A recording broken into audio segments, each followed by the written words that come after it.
You're listening to an Airwave Media Podcast. Hello, and thanks for joining Revolution 250, where we look at events that took place 250 years ago this week. This is from the American Revolution Podcast, just a short bonus episode to remind you about these important anniversaries from the Revolutionary War. This week, we remember the capture of Fort Johnson in South Carolina, which took place on September 15th, 1775. Fort Johnson was first built in the early 1700s to protect Charleston Harbor. Named after colonial governor Nathaniel Johnson, it sits on James Island, to the south of the harbor. In 1759, during the 7 Years' War, the British substantially upgraded the fort. The situation in South Carolina had grown increasingly tense over the course of 1775.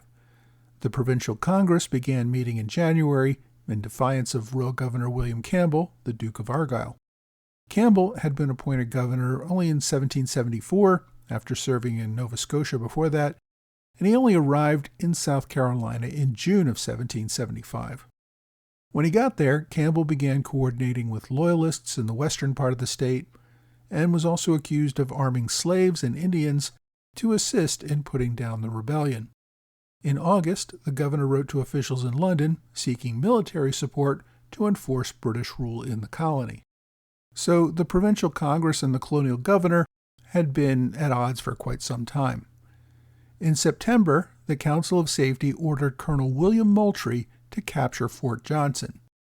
Moultrie assigned command of the attack to Lieutenant Colonel Isaac Mott, who led 3 companies. These companies were commanded by 3 captains: Charles Coatsworth Pickney, Bernard Elliott, and Francis Marion. On the night of September 14th, the men took small boats from Gadsden's Wharf out to James Island, landing just north of the fort. Now, the movement across the water took all night, since the boats could only carry a few men at a time and had to make many trips. By dawn on the 15th, only 2 of the 3 companies had made it to James Island. Rather than continue the movement over water and risk being spotted, the men opted to storm the fort with what they had.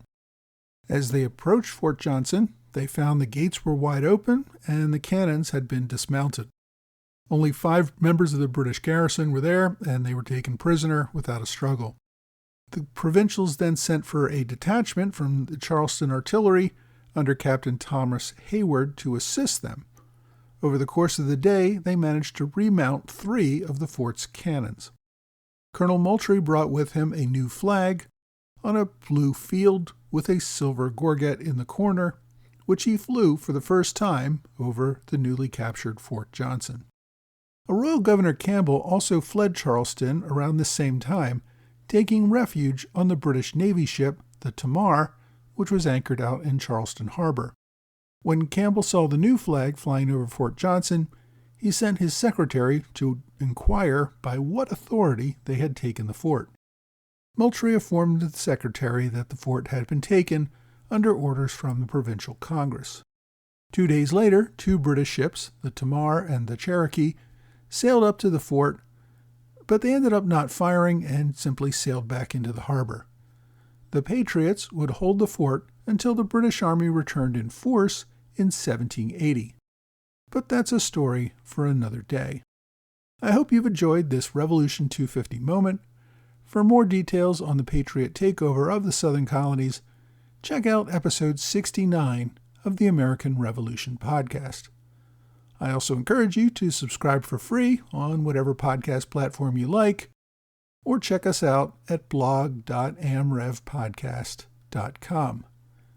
Thanks again for listening to this Revolution 250 moment on the American Revolution Podcast.